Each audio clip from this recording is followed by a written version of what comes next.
आज हम पढ़ेंगे पूर्ण आंतरिक परावर्तन, टोटल इंटरनल रिफ्लेक्शन। पहले हम देख लेते हैं कुछ एग्जांपल टोटल इंटरनल रिफ्लेक्शन से, उसके बाद उसका कॉन्सेप्ट समझने की कोशिश करते हैं। ठीक है, जैसे कि हीरो का चमकना, मृग तृष्णा, मृगमरीचिका का बनना। जैसे हम रोड में जब जाते हैं, खासकर गर्मी के दिनों में, तो क्या होता है, हमको पानी रोड में बीच बीच में भरा हुआ दिखाई देता है, लेकिन वास्तव में पानी होता नहीं है। ठीक है, तो उसे बोलते हैं मृग तृष्णा, मृगमरीचिका। ऑप्टिकल फाइबर में, प्रकाशिक तंतु में भी इसका उपयोग होता है। एंडोस्कोपी में टूटे कांच की दरार में आप देखेंगे तो वो चमकती रहती है, एक अलग तरह की चमक होती है। वहाँ भी वहाँ भी पूर्ण आंतरिक परावर्तन होता है। अब एक बहुत इंपॉर्टेंट फैक्ट है जो आप लोगों को जानना जरूरी है। यदि ऑप्शंस में आंतरिक परावर्तन, पूर्ण आंतरिक परावर्तन के साथ साथ अपवर्तन भी दिया हो तो दोनों आंसर माना जाएगा।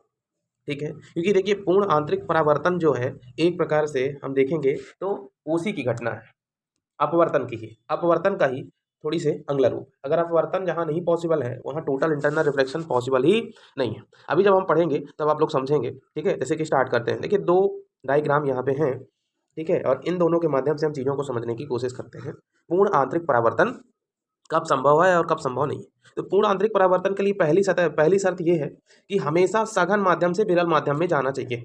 क्यों? क्योंकि पूर्ण आंतरिक परावर्तन की शर्त यह है बच्चों कि जो जो अपवर्तन कोण है, वो अगर किसी कारण से अपवर्तन कोण किसी कारण से, जैसे देखिए यहाँ से ये रे इंसिडेंट होती है, इंसिडेंस हुई, इंसिडेंट होने के बाद ये दूर हटती है, दूर हटेगी तब जब नीचे क्या होगा, जब नीचे होगा विरल माध्यम, विरल माध्यम से ही दूर हटती है। और जब विरल माध्यम नीचे है, इससे दूर हट रही है, हमको क्या चाहिए, हमको क्या चाहिए कि ये दूर हटते हटते कहीं पे भी ऐसी सिचुएशन आ जाए, ऐसी सिचुएशन आ जाए कि ये इस 90 डिग्री से ज़्यादा हो जाए, मतलब कहीं यहाँ पे निकल जाए। और जब यहाँ आया तो जहाँ से आ गया वहाँ पे उसी में टकरा, मतलब देखो माध्यम नहीं है, कोई भी यहाँ पे ग्लास नहीं रखा, बस माध्यम अलग होने के कारण ये मिरर की तरह बिहेव करने लगता है। लेकिन क्या दूसरे केस में पॉसिबल है?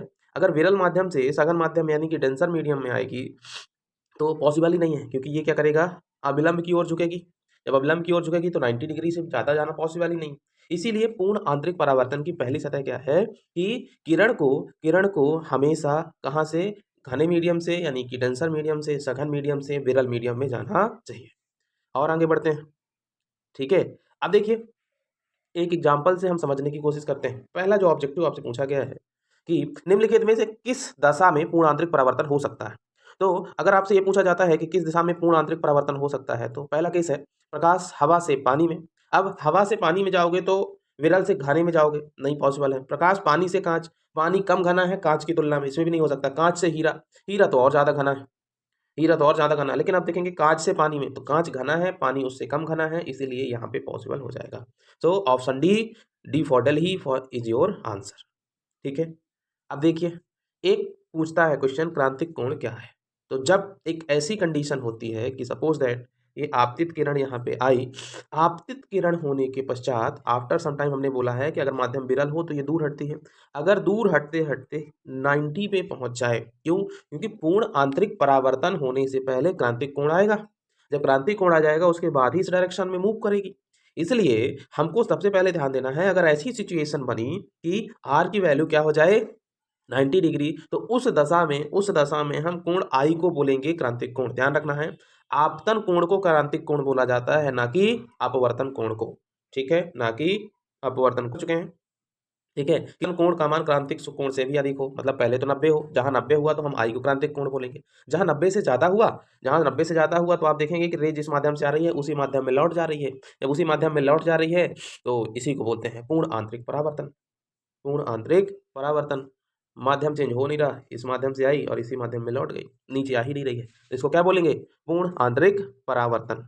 ठीक है, चलिए अब इसका थोड़ी सी डिटेल्ड एनालिसिस कर लेते हैं। ठीक है, यदि प्रकाश किरण को अविलंब के ऊपर से छोड़ा जाए तो सीधे निकल जाती है। ठीक है, इसके 3 केस बन सकते हैं। पहला केस ये है कि अगर कोई भी प्रकाश किरण है, अगर उसको सीधा छोड़ा जाएगा तो वो सीधे दूसरे तरफ निकल जाएगी। ठीक है, अब फिर से वही अपवर्तन वाली चीजें यहाँ पे आ रही हैं कि पहले हम विरल माध्यम में थे जहाँ पे भीड़ कम थी, तो हम तेज गाड़ी चलाएंगे तो वेलोसिटी ज़्यादा थी। लेकिन जैसे ही हम सघन माध्यम में आए यानी कि बाजार में पहुंच गए जहाँ भीड़ कम है, सॉरी भीड़ ज़्यादा है, और जब भीड़ ज़्यादा होगी तो गाड़ी की स्पीड अपने आप धीमी हो जाएगी। दूसरी बात हमने ये भी पढ़ा था, N equal to C upon भी।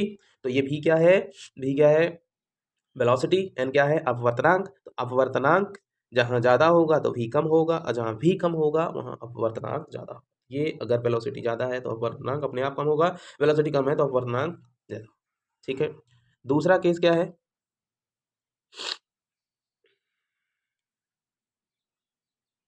जब 7 अलग-अलग रंगों के अक्षरों पर कांच की प्लेट रखें तो बैंगनी रंग सबसे ऊपर तथा लाल रंग सबसे नीचे दिखाई देता है। ऐसा इसलिए भी है क्योंकि अपवर्तनांक सभी के अलग-अलग होते हैं। अपवर्तनांक सभी के अलग-अलग होते हैं।